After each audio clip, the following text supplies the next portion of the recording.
Welcome everybody to a brand new episode of Charge and Cruise. As you can see, it's mail time, baby. We got something very special for you guys today, because today we took delivery of a brand new e-bike for the channel. The good folks over at wingebikes were kind enough to send me one of their most popular models, the Freedom Fatty 2.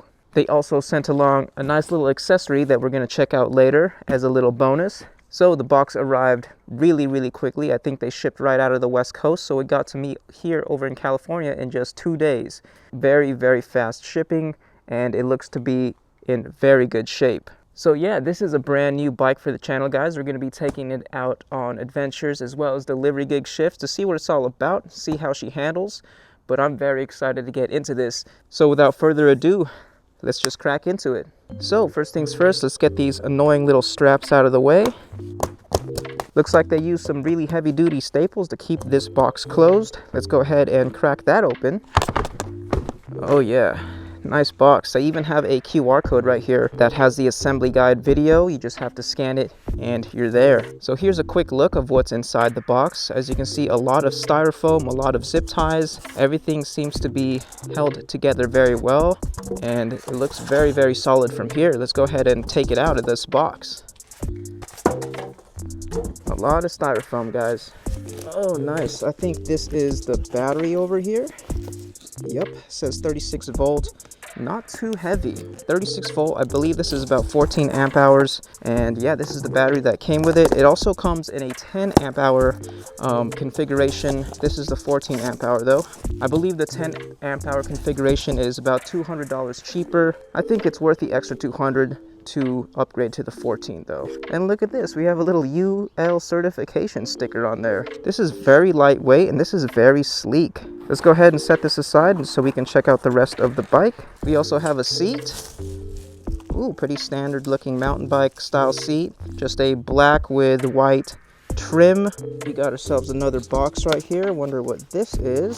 Of course, here it is. The charger looks to be a 2 amp charger. Okay, not bad. 2 amp charger, pretty standard for these type of class bikes. Okay, another box coming up. Let's see what's in here. Ah, I see the tools. Okay, so we got some wrenches, screwdriver, a couple zip ties. We also have, oh, the thumb throttle. Also got some metal pedals, well goes. This is the same brand as the Zebra pedals, so they're nice. They've held up so far. A couple extra bolts, some, oh wow, some, looks like grease. And we have ourselves the tail light and headlight in here as well. I think that's it for accessories. I don't really see any other loose boxes in here. Let's go ahead and try to get this bike out. Now I am working alone today, but the weight of this bike isn't that bad. Look at me, making me look strong. I can basically just take this whole thing out of there. Hey. So there we go. It's all zip tied together. I think the total weight was like 60 pounds or something for a 58. Very lightweight. Now, if you are assembling a bike by yourself, here's a little trick. You're gonna definitely want to put on the handlebars first. So we'll use the box as a sort of leverage to keep the bike standing up like that. Just settle the forks into the box and use its natural leverage to act as a sort of bike stand. So that way you can attach the handlebars by yourself. But first things first, let's get this front wheel out of the way. So yeah, here are the wheels. Kenda Crusade. Wow, really thick feeling wheel. 180 millimeter rotors as well. And I believe these are puncture resistant, although I still will be adding flat out to them. 20x4 knobbies, Kenda Crusaders. Very nice. Let's go ahead and detach these zip ties and open up the handlebar a little bit. So here are the keys. You can see right here, it also comes with 2 key fobs, and that is a little neat trick that this particular bike has that I will show you guys in a bit. But let's go ahead and focus on attaching the handlebars. All right, obviously we have to take out the front faceplate here. Looks like it's just 4 bolts. We'll go ahead and do that now. Line this handlebar up. Okay, there we go. Not too tight, we'll probably have to adjust it. The front handlebars are on. Let's go.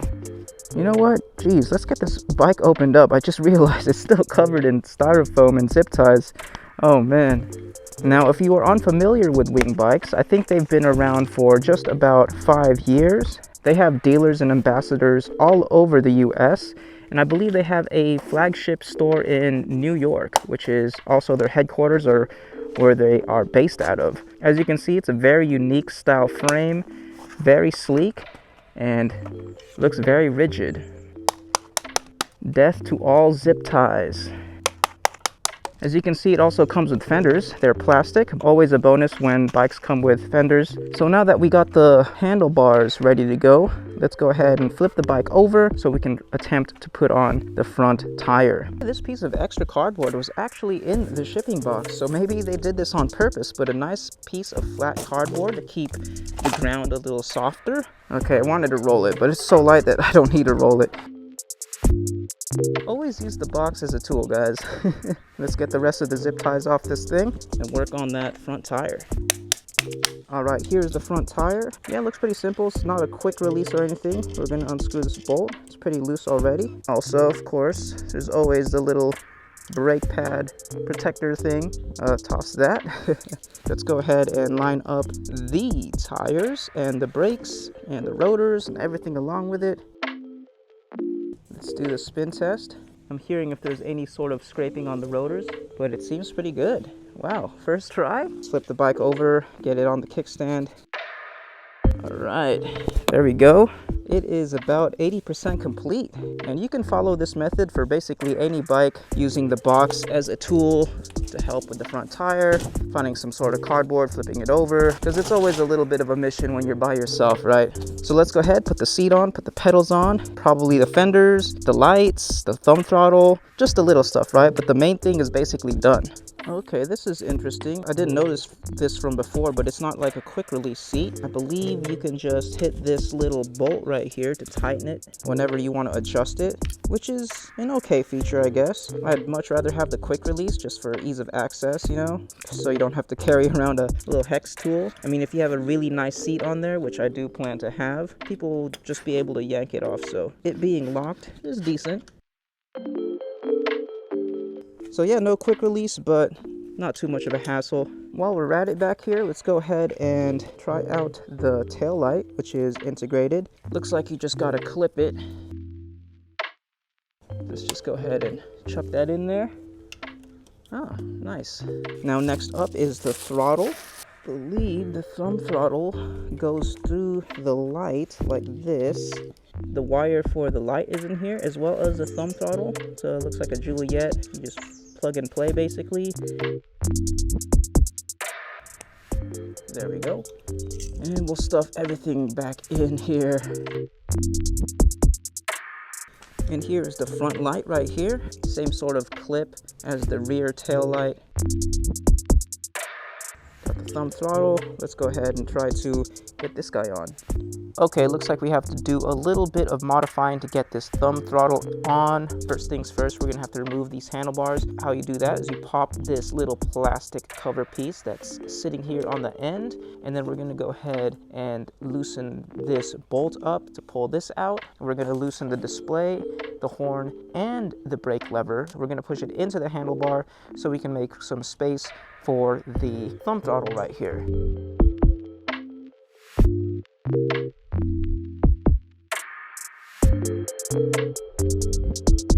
As you can see, we have got the whole thing set up here. Thumb throttle right here, got the horn and the display.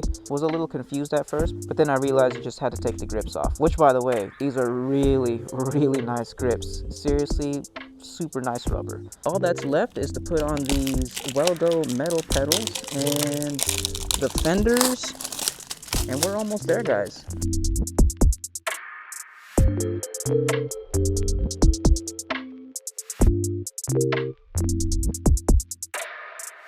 Alright guys, we have got the bike 99% complete. I'm saying 99 because we still have this box to open up. Oh yeah, there we go. We got ourselves a bike rack. Perfect. That is exactly what we need, especially on delivery gig shifts. Oh yeah, the bolts line up perfectly. All right, guys, looks like we are 100% complete. Here we go. All that's left is to strap the battery on it and hope everything is good. You can press this button and it has a little color here, a little color coordinated RGB. Red is low, green is middle, and blue is fully charged. So it looks like they shipped it fully charged, which is great. Let's go ahead and strap this guy in there and see if it powers on. There we go, you heard that sound, which means it should be connected. Display is working, and this is the, here's the thumb throttle. I'm always used to the throttle on the right. There we go. Nice, we are alive, let's go. I'm gonna clean all this up, and we're gonna check out the bike a little up close and personal so you can see exactly what we just built. The Freedom Fatty 2, let's go. And boom, there she is, guys, the Freedom Fatty 2 by Wing ebikes. She is all built up, triple black, everything. We got a couple wing brandings here on the frame, on the top and the bottom, as well as the back fender. Pretty subtle, you know, like that. Here is a shot of the headlight, decently bright. Looks like it's got 2 LEDs. Got 20x4 Kenda fat tires. These are puncture resistant, and we got a really cool looking rim. These little gaps help with impact resistance, so I guess the tube kind of bulges inside itself and it just pops into these gaps, which helps with the comfort and of course the ride quality. The battery is located right here in the middle. It is just very sleek the way they placed it on here. You would not even be able to tell it was really an electric bike from afar. It kind of just looks like a pedal bike. Here we go with the seat. Not gonna lie, it could be a little more comfortable. It's pretty soft, but I've definitely have been spoiled with some really nice seats. Either way, I could probably switch this out very easily. And once again, with the back rack integrated with 4 bolts, really easy to put on there and very sturdy as well. Coming back to the front here, the Freedom Fatty 2 does have 180mm rotors, but it is paired with mechanical disc brakes. Nothing too crazy, as you can see. Decent action on them, good enough to stop the bike. I wish they would have put hydraulic disc brakes on these. You know, you can always modify it and switch them out for some hydraulics down the line. Here's a quick look at the display. Here we go, let's tear this off. It's a decent looking display, LCD screen.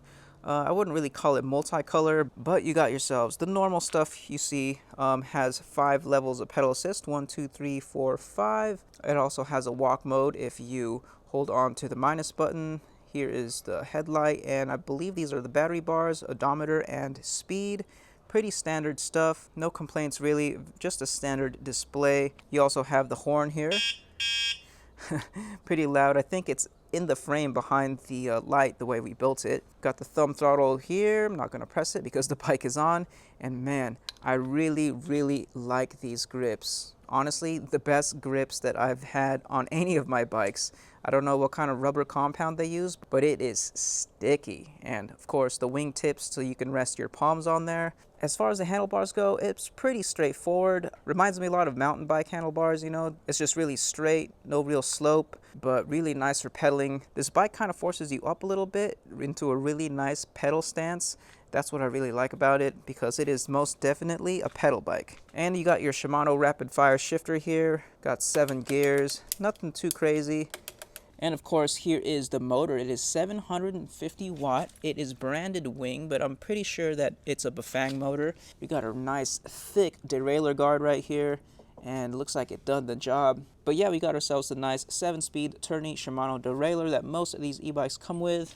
A little bit of a chain guard right here. It's just a really sleek looking bike. And one of my favorite things about this bike so far, guys, is definitely the weight. I think it's about 58 to 60 pounds. And I can just hold this thing easily, lift it up, put it on my bike rack, probably upstairs, like really easily. So although this bike doesn't have all the crazy bells and whistles, you get pretty much a complete bike. I mean, you got the horn, you got the lights, you got pedal assist, plus you got really nice puncture resistant Kenda tires. But yeah, let me know what you guys think. I'm excited to take this thing onto the road. Although it doesn't have suspension, I'm probably gonna try to put a suspension seat post on here. But before I do that, I'm gonna give it the old stock experience. But that is it. That is the Freedom Fatty 2 with that upgraded 750 watt motor. I think it peaks at just about 1,000 watts. So plenty of power for this bike, especially at this weight.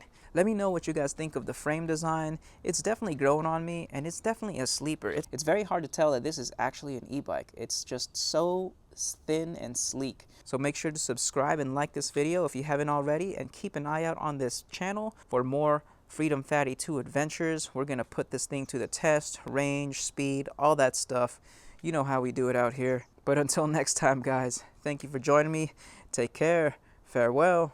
And before I forget, you guys, I totally forgot about this right here, the key fob. What's it for? Check this out. That, guys, is an alarm system. That's right, we got a built-in alarm system. So I just armed it, and this is what happens when someone attempts to move the bike.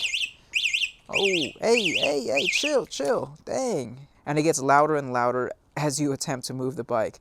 So we can go ahead and disarm it, and now it's disarmed, and see?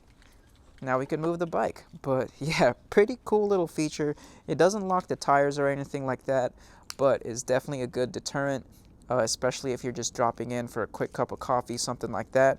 And you get 2 key fobs, so really cool. One of the few bikes I've ever seen with that built-in feature. All right, guys, until next time.